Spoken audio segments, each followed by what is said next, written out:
ভারত ছাড়া এক কদম এই দেশের মানুষ চলতে পারবে না। আমি বলেছি তো, আমি বারবার বলেছি যে আপনি আমেরিকার সাথে পাঙ্গা নিলে অন্তত 3 বেলার জায়গায় 2 বেলা খায় বাঁচবেন। ইভেন মিডিল ইস্টের সাথে পাঙ্গা নিলে 3 বেলার জায়গায় 1 বেলা খায় বাঁচবেন।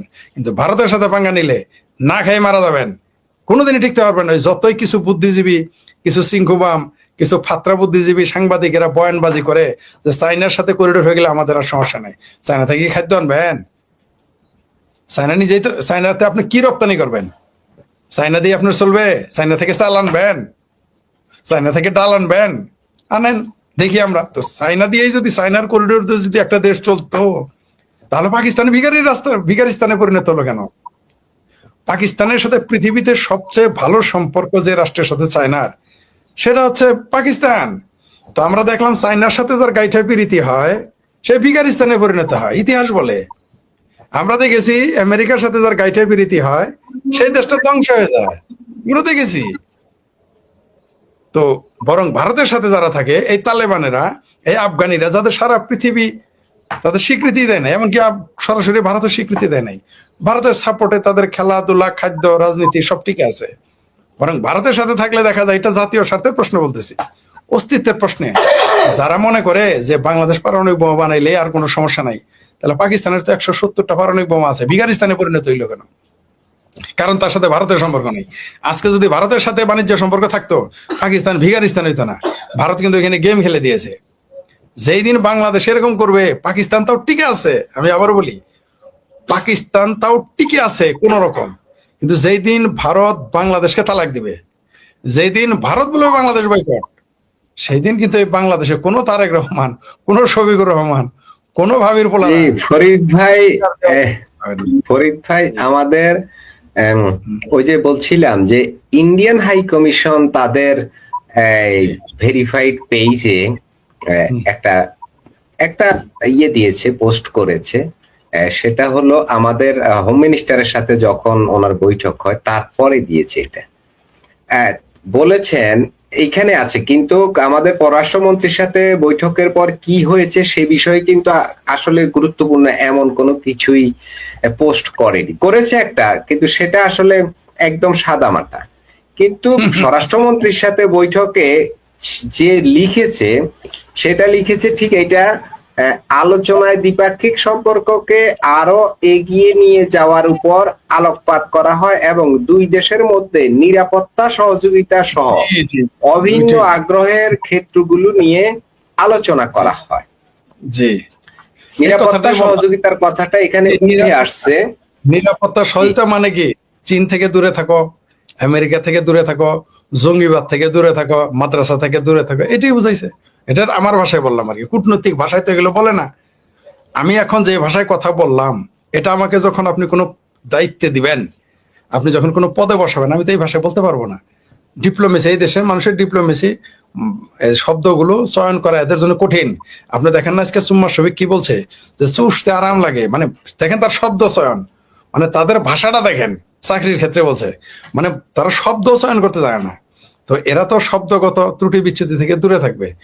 এই যে প্রতিরক্ষা, নিরাপত্তা মানে কি? রাষ্ট্রের নিরাপত্তা। রাষ্ট্রের নিরাপত্তা মানে কি?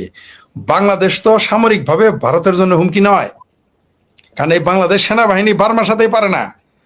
বাংলাদেশ সেনাবাহিনী বার্মার তথাকথিত আরাকান আর্মি দেখলে কাপড় চোপড় নষ্ট হয়ে যায়।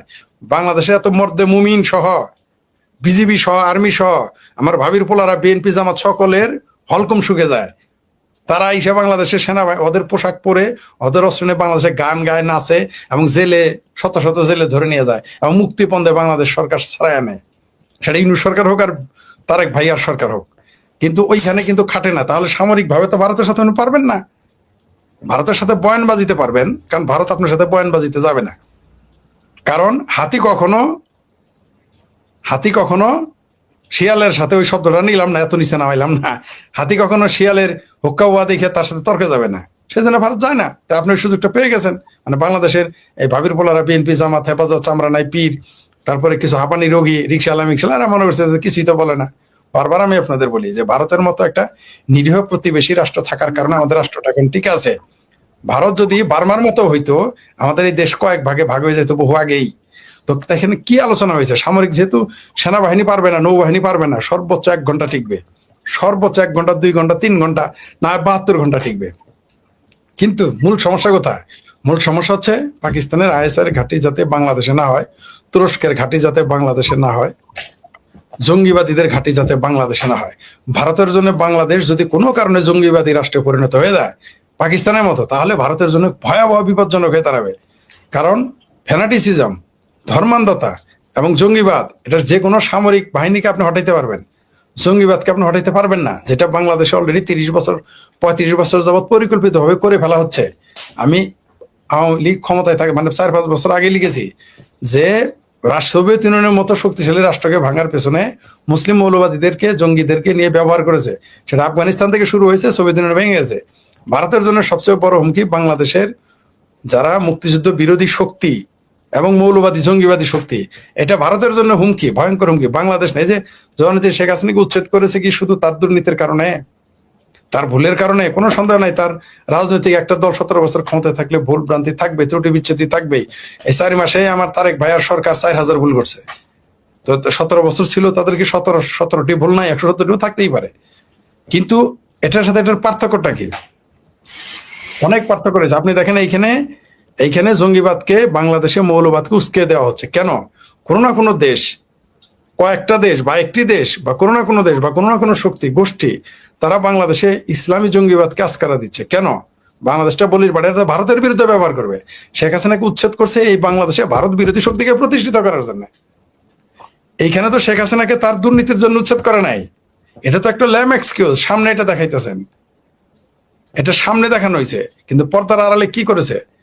পর্দার আড়ালে হচ্ছে শেখ হাসিনা যদি এখানে থাকে তাহলে ভারত বিরোধী শক্তিগুলো এখানে প্রতিষ্ঠিত হবে না, এটাই চূড়ান্ত সত্য। সেই কারণেই শেখ হাসিনা সরকারকে উচ্ছেদ ঘটানো হয়েছে, এবং এটাকে এখন এক একজন মনের মাধ্যমে সে এক একজনের মতো বলতেই পারে। আর কোন শক্তি ব্যবহার করা হয়েছে? সর্বোচ্চ শক্তি, 2টা শক্তি। প্রথমে বাংলাদেশে মিলিটারি ইউজ করা হয়েছে, যার উপরে কারো ক্ষমতা নাই। তারপরে হলো মিলিটারির চেয়ে বড় শক্তি, এটা মোল্লা শক্তি, এটা আরো বড় শক্তি। আপনি এটাকে ইগনোর করতে পারেন না। মূর্খের শক্তিকে ইগনোর করলে আপনি বিপদে পড়বেন।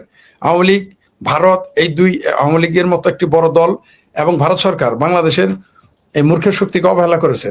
সেটার জন্য দেশে আজকে এই পরিস্থিতি, এবং এটার পিছনে অবশ্যই ফান্ডিং আছে, অবশ্যই এদের পৃষ্ঠপোষকতা রয়েছে। তারা এগুলো করতেছে এবং ভবিষ্যতেও করবে, থেমে যাবে না। আওয়ামী লীগ সরকার ক্ষমতায় ডিসেম্বরে না আসুক, পরে ডিসেম্বরে আসবে, আওয়ামী লীগ আজ হোক, কাল হোক, পরশু হোক, তরশু হোক, তারা ক্ষমতায় আসবে, কিন্তু এই শক্তি কিন্তু বসে থাকবে না। আমরা বললাম তো এই 10 দিন আমার কাছে যে সমস্ত আমি ভয় পেয়ে গেছি। আমি চিন্তা করতেছি এখন যে আওয়ামী লীগ আসবে কিনা তা না, আওয়ামী লীগ ক্ষমতায় আসার পরে কি কি ঘটবে, এগুলো আমার কাছে যে তথ্য আসছে, আমি ভীত, সন্ত্রস্ত, চিন্তিত আমার দেশ নিয়ে। ভয়াবহ রকম পরিকল্পনা হচ্ছে বাংলাদেশ নিয়ে। দেশি বিদেশি অনেক মানুষ আমাকে অনেক কিছু পাঠিয়েছে, সময়ের অভাবে কিছু দেখতে পেরেছি, অনেকগুলি দেখতে পারিনি। আপনাকে বলি, এই শেখ হাসিনার সরকার উচ্ছেদের পিছনে শুধুমাত্র যে রাজনৈতিক কারণ তা না, এটা জিও পলিটিক্স এখানে রয়েছে। কারণ এখানে সবাই ব্যবসা করতো, এখানে রাশিয়া ব্যবসা করেছে, চাইনা ব্যবসা করেছে, আপনার ইতালি ব্যবসা করেছে, আপনার আমেরিকাও কিছু ব্যবসা করেছে। কে ছিল না? জাপান এখানে সরাসরি ছিল।